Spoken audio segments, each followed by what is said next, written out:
This is a fan-generated show.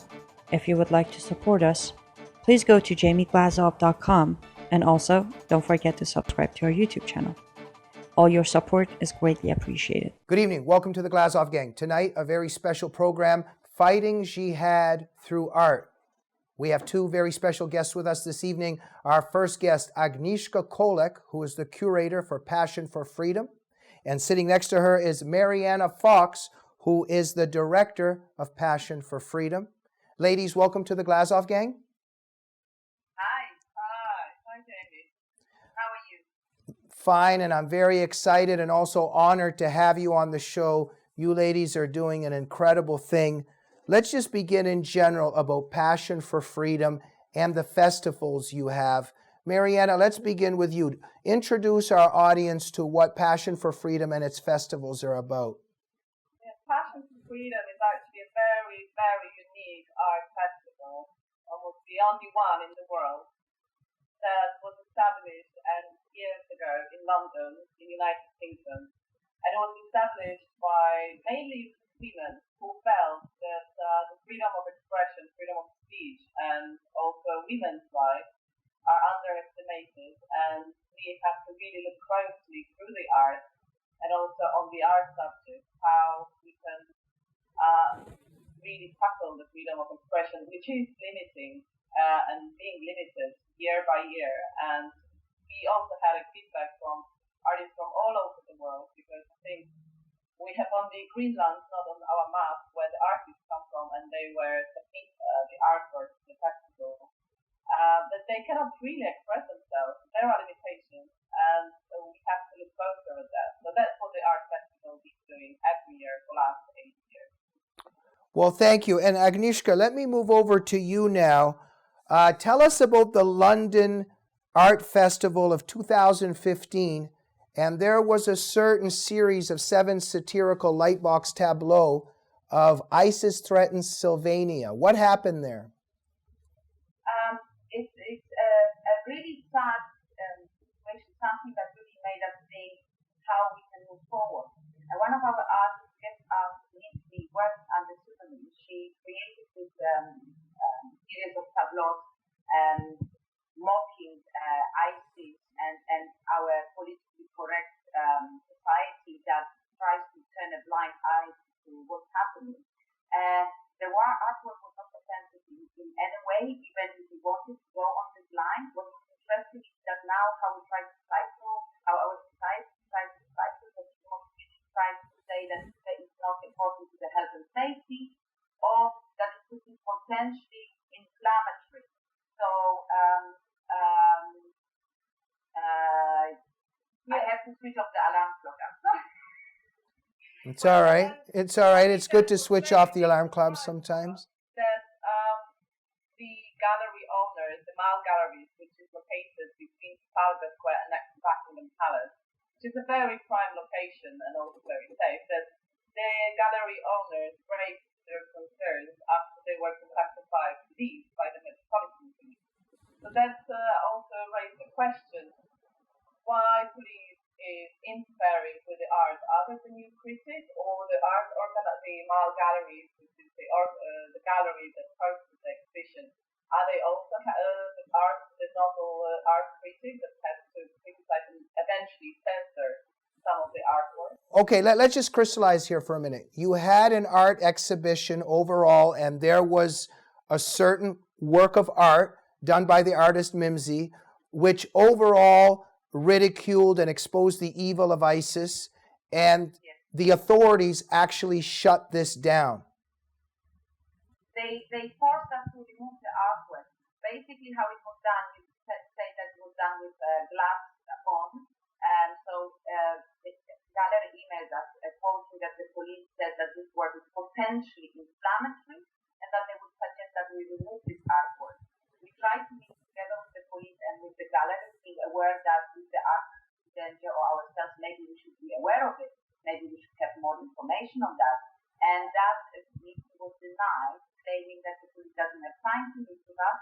And then there was further pressure on us to show the rest of the artwork, suggesting that they might want us to remove the rest of the artwork. Yeah. The main point was that the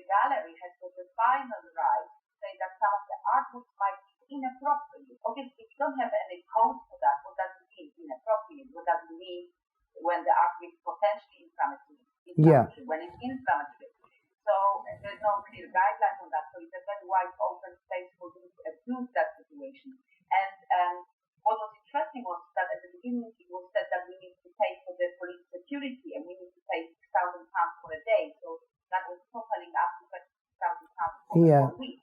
And when we tried to negotiate and say we will do our best to meet your requirements, we even dreamt of collecting this money and finding support between artists and supporters. They said, oh, but we have that point in the agreement where we have the right to say we used to remove an artwork that we see as inappropriate. So basically we were cornered. Right. Well, what's basically happening here is we have Muslim muftis and clerics and imams in England that are giving hate speeches about how jihad is vital in supporting ISIS and terrorism, and that's allowed. But for ladies to have a Passion of Freedom art festival where the evil of Islamic terror is exposed, that's raising security concerns. And I think the irony is also that on the Mall, at the same location, just a few weeks before our festival, there was a man walking with an ISIS flag just in front of the back of the palace. Yeah. And nothing happened.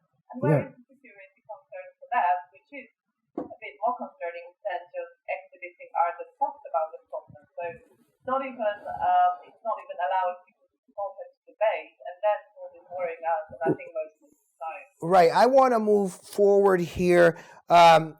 Marianna, I saw your TED Talk. It was so moving, and a lot of what motivates you ladies in Passion for Freedom is also women's rights and women's freedom.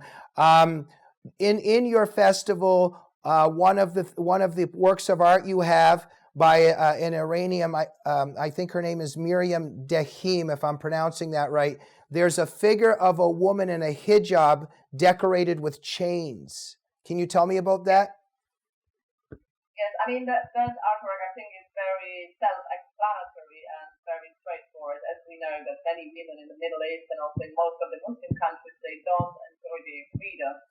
And this kind of movement starts to be also implemented in Europe. And that's very sad because those women very often escape from those countries in the hope that in the West they can find some sort of the refuge, or they find a less better conditions. But what we found in UK, we have more than 80 UK Sharia courts that legally operate in UK. So in a way, it's almost like a closed circle that even if you escape from those countries, you again land into the same community where you don't have this rights and you are persecuted by your husband or father or son, and then you're again in the same situation. And then I think it's very, very sad, and we shouldn't be allowing that situation. There's also, Agnieszka, I was very moved. I saw the talk by Marianna, and there was a portrait of a razor blade. And it's you guys are raising awareness in this art show of female genital mutilation.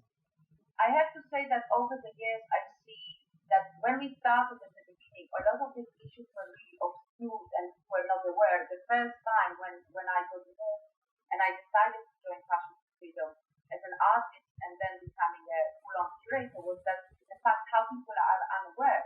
We were protesting in front of Downing Street in 2010, and people were not aware that there are Sharia courts operating in Britain. A lot of people were not aware about the female genital mutilation.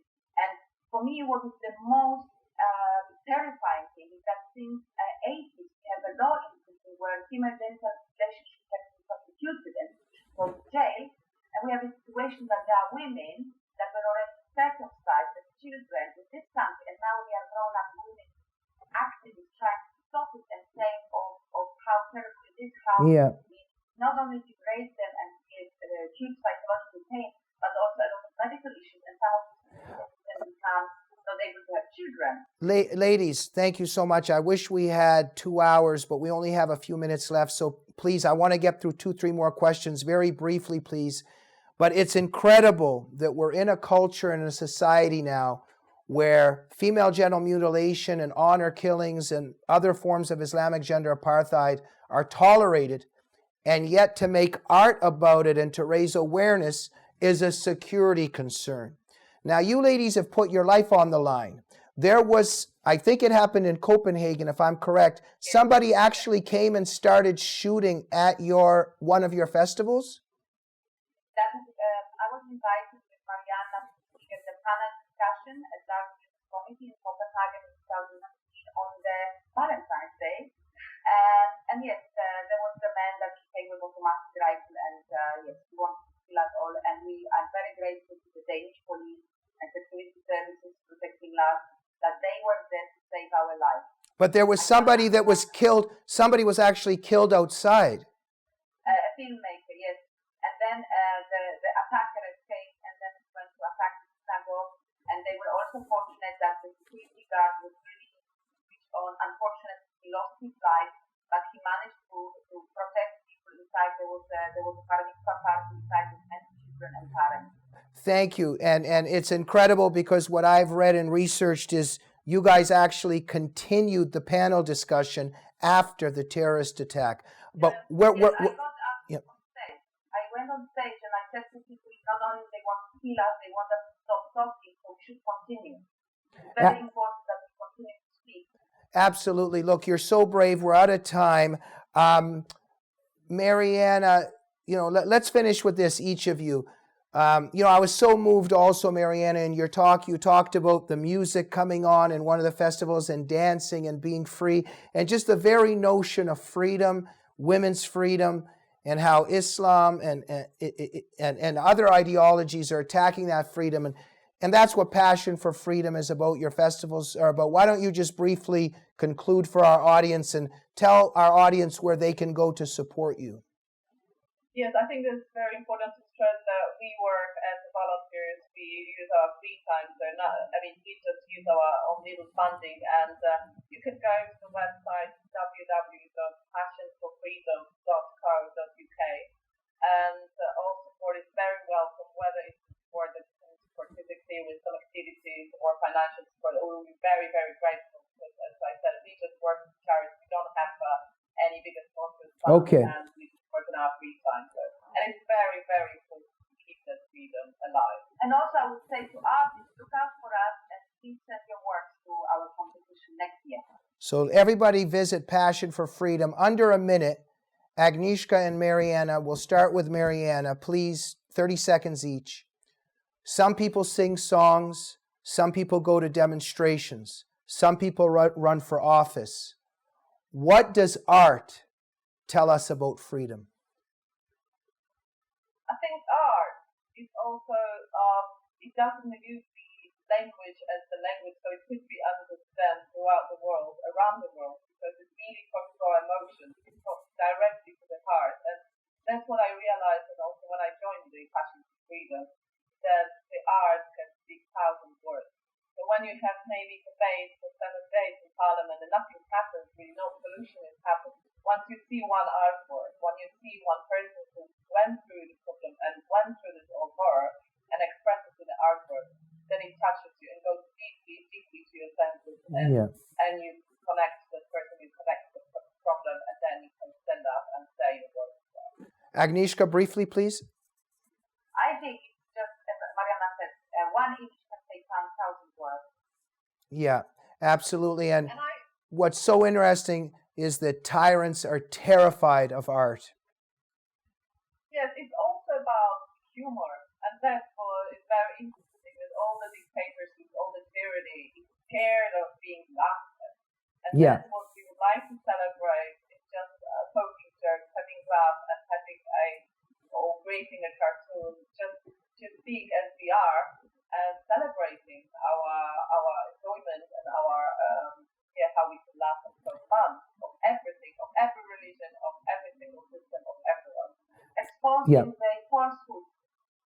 Thank you so much. Thank you. Marianna, Agnieszka, you're two heroes doing wonderful work. We wish you the best. Thank you for joining the Glazov Gang. Thank you. And see you in London next year on the festival, Passion for Freedom Festival. Okay, let's do it. Let's do it. And thank you very much for joining us. We hope you'll be back.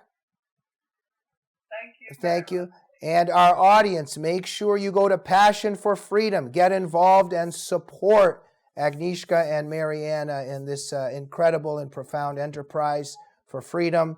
And make sure you are supporting the Glazov Gang at jamieglazov.com. We need your help and support. And make sure you're a subscriber of our YouTube channel of the Glazov Gang. We'll see you soon. Good night. This episode was sponsored by the coolest and loveliest woman walking the planet Earth as we speak, Valerie Price, the Canadian godmother of the Glazov Gang. She is also the head of ACT for Canada, the Canadian chapter of Bridget Gabriel's group ACT for America. Our dear Valerie, we want you to know how much we love you and cherish you, not only for the beautiful person you are, but also for all that you do from your heart and soul for freedom and freedom fighters all around the world. Thank you for being our sparkling Canadian queen. We appreciate you forever and ever.